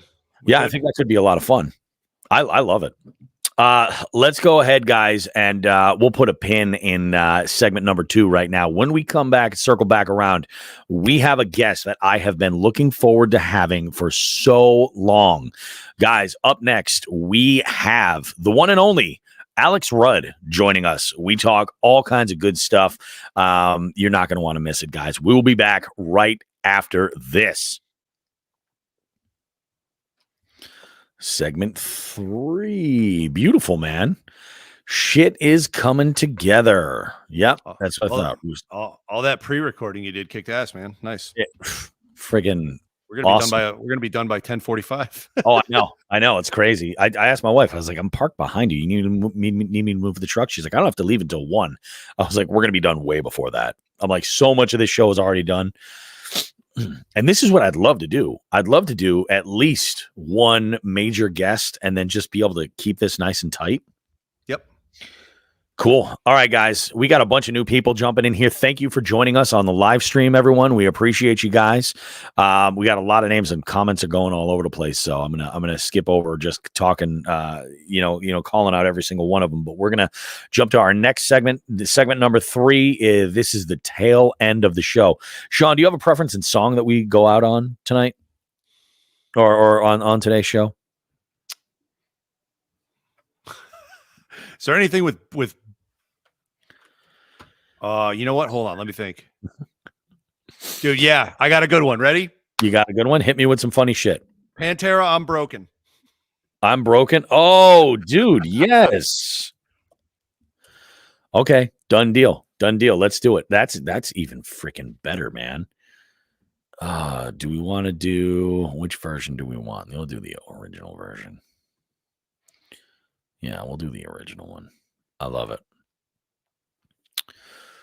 Sweet. I might actually have the show edited tonight. Holy shit. Just done and ready. Yeah, ready to rock. Cool. AC/DC big balls. That's a good one too. Alice's Restaurant would be good, definitely with the timing. Didn't we do that Alice's last year or Restaurant. the year before? I think we did do that last year. I have to come up with a list of Thanksgiving songs for Name That Tune this week, man. I got to come up with some Thanksgiving stuff. And Friday there will be a Black Friday trivia at Casa. Okay. What Yeah. about we could use Pantera. We could use because Adam Sandler got brought up, we could use a Thanksgiving song. Turkey for you. This Turkey is for me. dropping the week of Thanksgiving, so Let's use a I like Thanksgiving that. song. Thanksgiving song. I like that idea. I like that idea a whole lot. Thanksgiving song. You know what? Let's go ahead and we'll make segment 3 this week instead of just a quick wrap up. We'll talk about Thanksgiving plans. We haven't talked about food at all this week. I'm okay with the breather from it. We've been really food heavy the past month. Well, I'm thinking because we have Thanksgiving coming, maybe we talk about some of the food that we're looking forward to and Perfect. And such and such. I have a good story regarding food. A great story. I'm going to grab the Thanksgiving song right now while I'm thinking about it.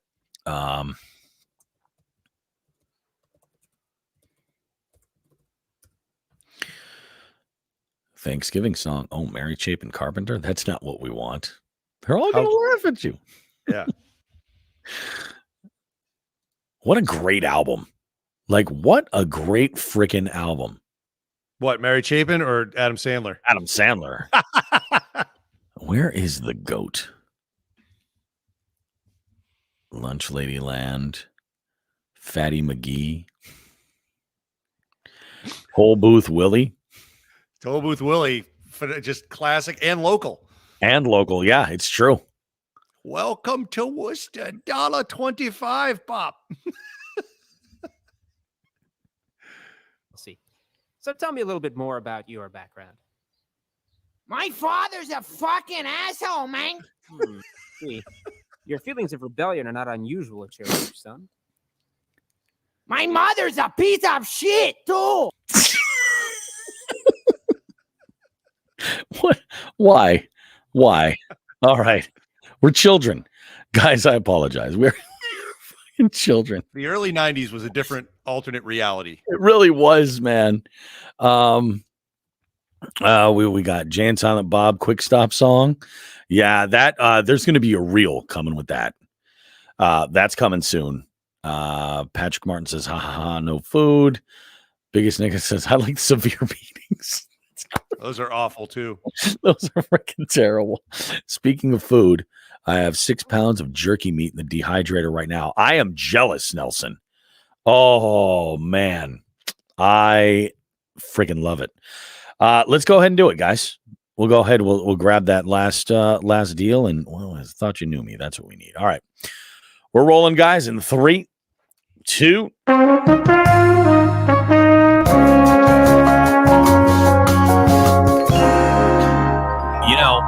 At this rate, I am going to be traveling all over the freaking country fishing with all of these amazing people that we've been talking to. That interview with Alex was absolutely out of this world. What an amazing guy, and just like he truly he gets it. He totally gets it. I know, Sean, that you don't really pay a whole lot of attention to content creator stuff and everything, but I'll tell you, there is a I would say almost like the unicorn sort of spot, like the sweet spot for content creators where they kind of hit all the right bases with what they put together.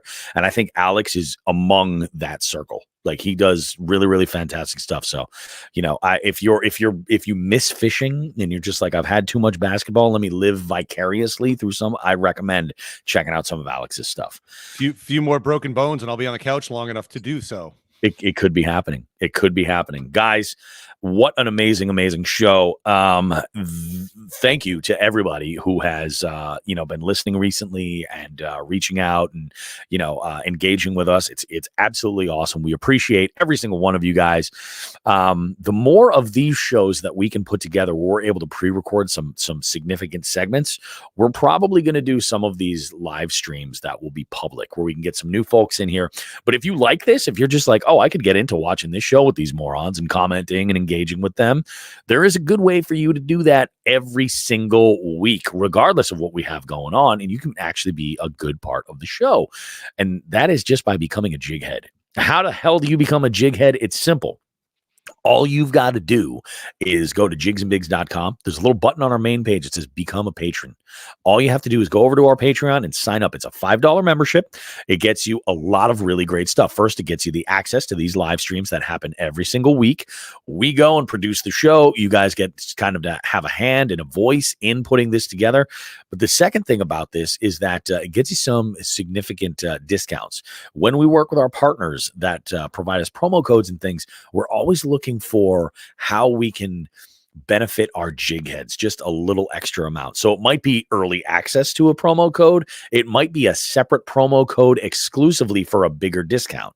So it definitely is a huge, huge event. And as always, like that money that you guys pay to subscribe, it does go to help us grow the show. You know, all of our social media stuff, like the parts and everything that we got to put together. It helps us kind of make all that shit happen. So next week, actually later tonight, I am recording a segment with Scott Wood. And we're going to have Scott on. We're going to talk a little bit, have ourselves a great discussion, and we're going to recap his thoughts on our little outing up in Cape Cod, or I should say out east toward Cape Cod recently. And we're going to have ourselves a good one. So it's going to be awesome. But this week has been out of this world. A lot of this week, I've been dealing with a lot of preparation, specifically for the Thanksgiving holiday. Going into this week, the day that all of you guys are listening to this on Tuesday, I'm actually launching a brand new trivia night with an amazing new establishment that is under new management. That happens to be the management of one of my most popular trivia nights, and that being Nathan Bill's. They have purchased a restaurant called Craft 32, and they're functioning right now under new management, and it has been awesome. So we're launching there. The kickoff being on the week of Thanksgiving. The idea being we're hoping that everybody's going to be in town, and we're just going to have a big old party. That'll be great. Of course, most people are familiar with, and I got to say this, and this genuinely, it means a lot to me. Wednesday before Thanksgiving is commonly known as a handful of names. One is Drunksgiving or Drinksgiving. Two is a Blackout Wednesday. Whatever you call it, sometimes, and I for a long time would call it amateur hour. That's a night I generally don't want to be in bars. But when I first started doing my job, hosting game shows in bars and restaurants, we'd get to this time of the year, and wherever I was working on a Wednesday used to be, yeah, we're obviously not going to be having our regular events that day because this place is going to be mobbed with a bunch of people. And, you know, the last 2 years have changed that. And initially it was pretty much because of COVID. Nobody was doing that Drunksgiving thing. It wasn't happening. So the idea of having a trivia night on that night and having the limited hours made sense. But then fast forward the next year, and things started to get a little bit more back to what would be considered normal. And here I am hosting trivia in the side room of that area. And the turnout was okay. You know, it wasn't fantastic like the way it normally was, but they managed to get their trivia night in. This week, now I'm not only in the main bar, but I'm actually hosting 2 trivia nights. I'm doing one in Springfield and one in Northampton. So we're doing a 6 to 8, then a 9 to 11. I am going to be zipping home immediately because what you want to avoid is being on the road after last call. That's what you want to avoid. That's when it's the worst. So I am hoping to be on the road by 11:15 and flying back home because the only day I'm actually taking off for the holiday weekend is Thursday, is Thanksgiving. And I am going to enjoy myself big time. I am going to enjoy the hell out of myself. And I didn't tell you about this, Sean, but and I don't know necessarily that you might be interested in this, but I have a friend of mine, close friend, that makes some infused baked goods and various desserts and confections. And this year, like most years, I saw a social media post from her about making this year's menu of infused pies, whole pies and mini pies, small pies or individual servings. I'm not exactly sure what the mini pies are all about. I only know one size pie. I love the fact you're thinking of me and I think at this point, you and I know that is your preferred method of delivery and not Oh yeah, mine. Yeah. no. I get it. I bring this up because my family has reached out and they're enjoying some of the herbal libations that I have been enjoying now for quite some time. And it's not, this weekend we have different plans. I am going out of town with some close friends of my specific family, and we're going to go. And actually, my oldest is going to be spending time with her friend's family as well. So we're not even necessarily going to be together. And I was thinking I wanted to do something nice for my folks. I was like, yeah, I want to do something nice for them. Maybe bring something over or drop it off the day beforehand. And I'm like, one of the things that they often are looking for us to take when we ask that question, hey, what can we bring with us for Thanksgiving? They love my wife's desserts. My family isn't big on making a bunch of desserts or anything like that. And so I was like, well, maybe I'll bring them over something for dessert. Then the idea triggered about these pies. So I reached out to my friend Chrissy. And I said, Chrissy, what's the dosage like on these pies? What's this like in a whole pie? What do you expect? And she goes, they run pretty close to about 500 milligrams, which is 100 times more than what myself or anybody in my family is generally looking to play with. So I'm like, okay, cool. So you divide this up into 8 slices, or maybe let's say you're able to somehow squeeze it to 10 slices equally. There's still going to be 50 milligrams a piece. I'm like, I'm on the fence about it. I'm like, son of a bitch. I could see you and your family sitting around the table after dessert, and there's silence for about 20 minutes, and one of you just goes, fuck. And that's it. That's all. And then another 20 minutes of silence. So I'm hemming and hawing, and I'm like, what am I going to do? I really would love to deliver one of these over to my folks. Let me check with my mom. I'll find out. So I call my mom and I say, hey, Mom, love to do something nice for you guys for the holidays. I said, this is what I have in mind. What do you think? And I should say, by the way, that these pies are immaculate. They're beautiful. Like, she cuts out like a nice fall leaf pattern in the pastry in the crust and then lays it across the top. Like, they are picture perfect. Obviously, once you bake them, it gets all crazy, but they're beautiful. They're absolutely beautiful. So I reach out, I give my mom a call. This is last week. And I said, look, I'd love to do this for you guys. And, but last thing I want to do is give you guys something that's going to ruin your holiday adventure. You know what I mean? Let's see what you think about it. And she passed on it, but she passed on it because she doesn't like pie so much. Not because it was like 10 times the amount of dosage at least that she would be used to. It was like, yeah, I'm just not really into pie. I don't know. I just don't know. I feel like it might get wasted. I don't mind being fucked up out of my mind. Could you make it in a brownie though? Yeah, exactly. Like, some type of a different vehicle, I think, could have done it. So I am going to go to, I'm going to surprise them with a little gift basket of other more toned down edible delights and bring them over this week for them. So that's my plan. That's what I want to do for Thanksgiving for them.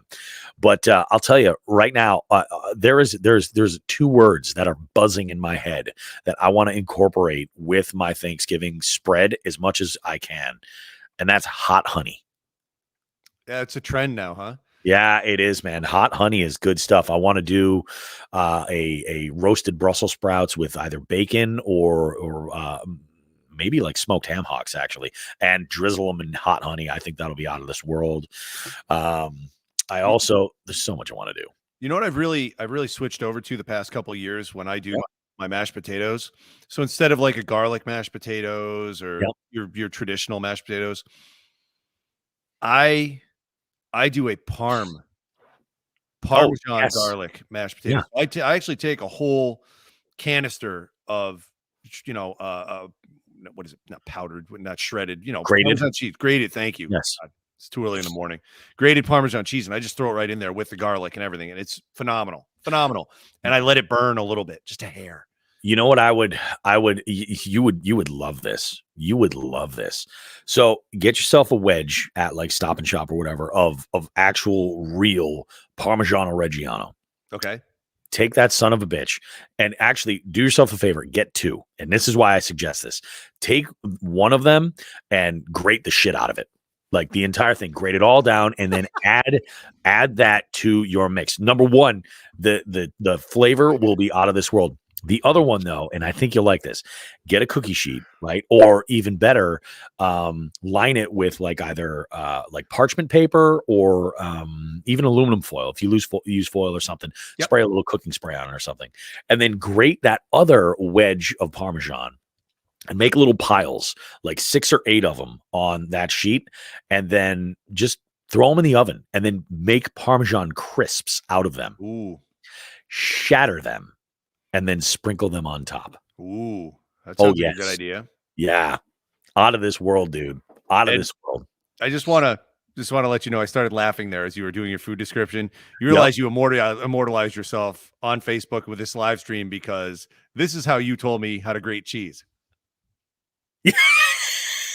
Go back and watch that. I'm surprised nobody in the comments called you out on masturbating on air.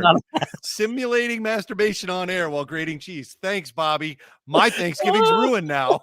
That's what I do. And I didn't even have to deliver a 500 milligram confection to you. Whack off on the Parmesan cheese with your freshly scaped manhood. But see, that's the thing, you know? Oh my God. Wait till you go back and watch that. You're like, wow, I did that. I'm going to own it. I did it. Absolutely, I'm going to own it. Went from edibles to a masturbation seminar. Oh shit. God, we're freaking pieces of shit. What you know what? I want to throw this out there. When I was a kid, and my wife agrees with me. When I was a kid, one of those Thanksgiving side dishes that I always remember that it just wasn't Thanksgiving unless we had this is green bean casserole. Used to make me gag. My parents would force me to eat it, and then I liked it as it when my you know your taste buds change over time. And I hate it. I fucking hated it when I was a kid. I hated it. Like they would try to. It was the only thing I wouldn't eat. And after like the 10th time, you would figure my mom and dad would be like, maybe that's no, they would still try to make me eat it. And I would still like, it just didn't click with me when I was a kid, but as an adult, I don't mind it. I don't make it, but I don't mind it. Now, when you had it, was it like the traditional where it was the green beans with that cream of mushroom soup?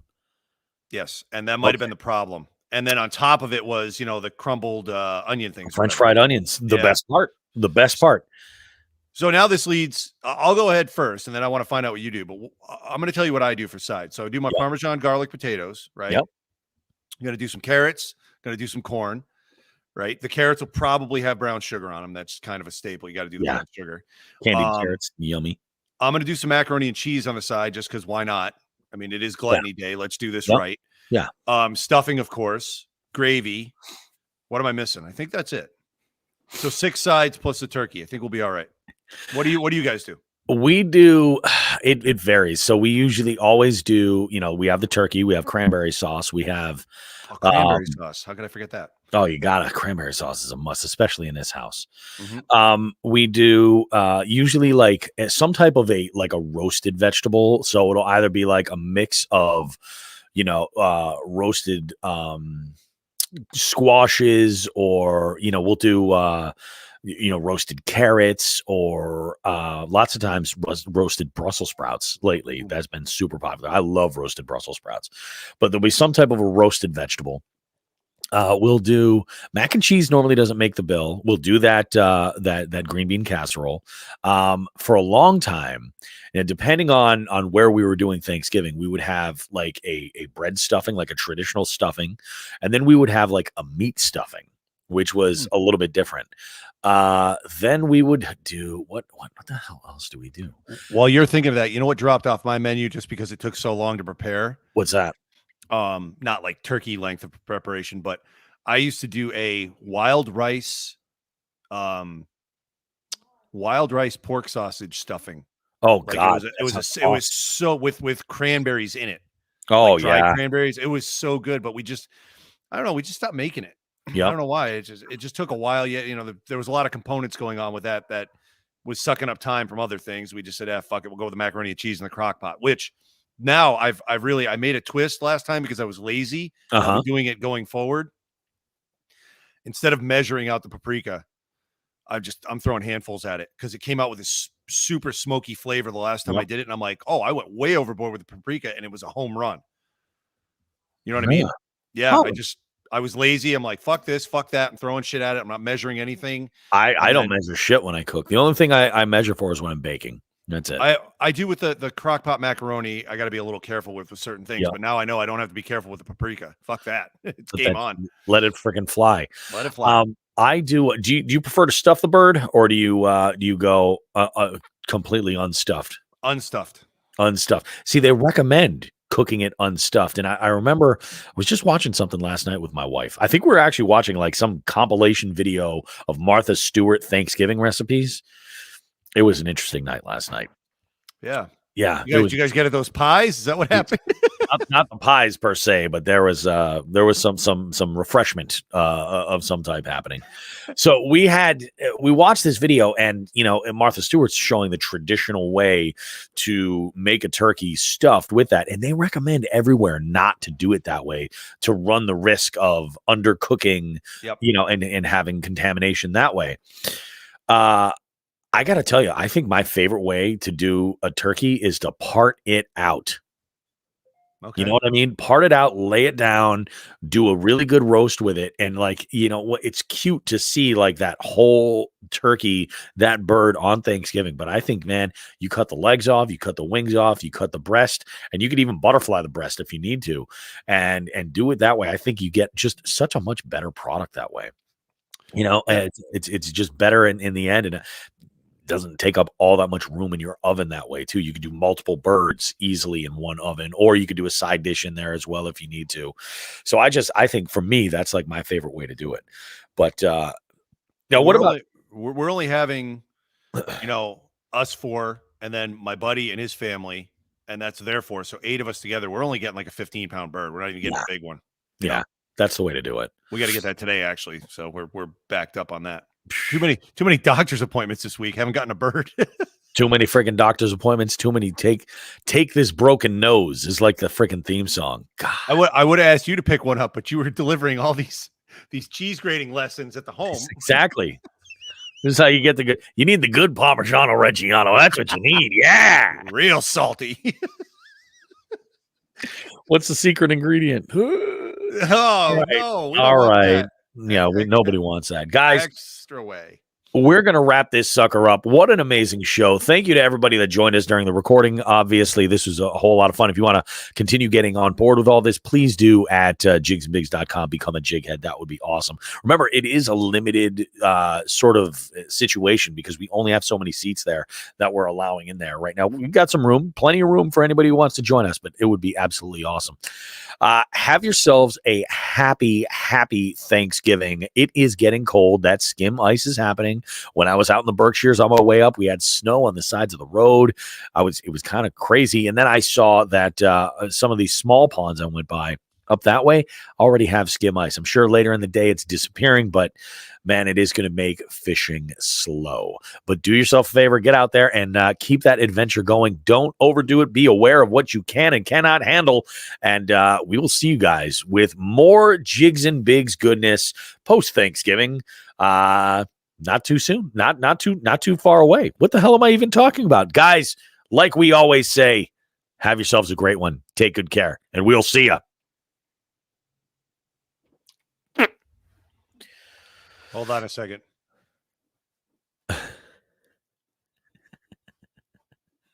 Did you screenshot it? Uh-oh.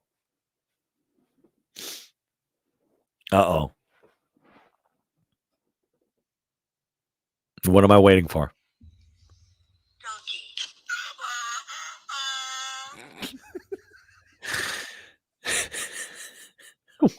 What?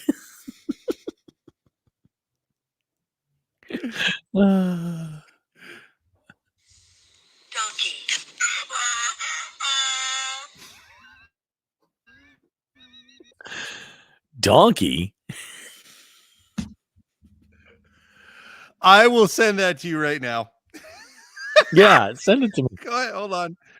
Incoming. Standing by. We're idiots. I'm an idiot. You're an idiot. Oh, it's true. How'd you send it? Instagram. Instagram. All right. The gram. We're getting on the gram. Well, thanks to everybody who showed up for this shit show. We appreciate it. This was really good, man. I appreciate that. Let's see. Where is it? Sean the Fisherman. Freshly baked memes. Freshly baked reels, sir. Reels. Baked reels. Donkey. Donkey.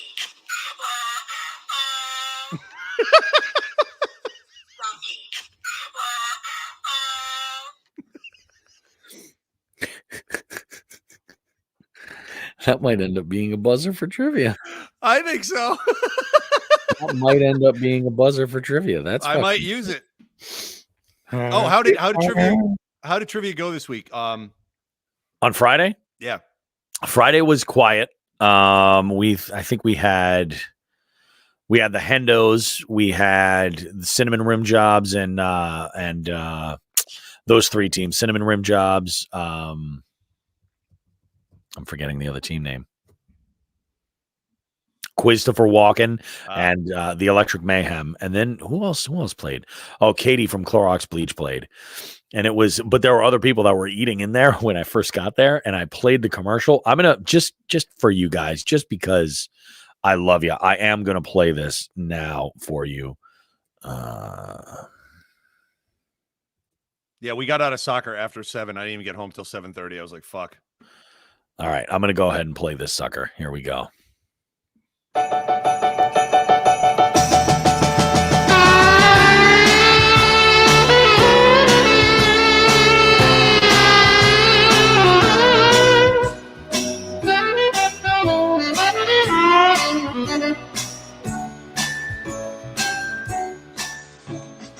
It's never too early to play holiday music. Wait, what? No, I wouldn't go that far, but it's never too early to start thinking about gifts. Whether it's for a friend or for the friends of your pants, you can make this a season to be jolly with Manscaped. Do your little drummer boy a favor and use the Lawnmower 4.0 to avoid another silent night in the bedroom. Then add in Manscaped's top-of-the-line shower products to have people thinking, all I want for Christmas is you. Santa cares about his sack, and so should you. Look nice when you get naughty by going to manscaped.com and use code JIGS and BIGS for free shipping and 20% off. The Manscaped Platinum Package 4.0 is the one-stop shop for a man who deserves it all. It has everything needed to help you deck the halls from face to balls just in time for mistletoe season. The Platinum Package has each product from the best-selling Performance Package, plus Ultra Premium Body Wash, Ultra Premium 2-in-1 Shampoo and Conditioner, and Ultra Premium Deodorant. It's the best way to smell fresh, from your Santa hat to your candy cane. The Lawnmower 4.0 Body Trimmer and the Weed Whacker Nose and Ear Hair Trimmer feature proprietary advanced skin-safe technology to protect your delicate presence. Plus, both are waterproof, so there's no issue clearing the snow out of your driveway. There's also a 4000K LED on it. What does that mean? It's bright as hell, so you can light the way just like Rudolph. So now that you've groomed your candy cane, it's time to make sure you don't smell like a reindeer with the Platinum Package's shower products. All of Manscaped's shower gear is sulfate-free, vegan, and it's made to have your skin feeling hydrated and smelling fresh. But smelling good doesn't stop at the shower. The Crop Preserver Ball Deodorant and Crop Reviver Ball Toner can solve stank problems all day long. Once they touch your sack, you'll never go back. The Platinum Package 4.0 sitting under the tree is guaranteed to put anyone in the holiday spirit. And for the perfect stocking stuffer, add in the brand new Body Buffer, an incredible body scrubber that makes exfoliating easy and a lot cleaner than that old loofah. Get 20% off and free shipping with the code JIGS and BIGS at manscaped.com. That's 20% off and free shipping at manscaped.com. And just using the code JIGS and BIGS at Manscaped, you get your jingle balls ready for the holidays. When I recorded that, that was the first moment where I finally actually heard like I do sound like an announcer. Like, yeah, now I get it. Rob Drummond's dying. Oh, party on, guys. All right, let's go ahead and wrap this sucker. I'm going to go have some breakfast and another cup of coffee, and I will see y'all later.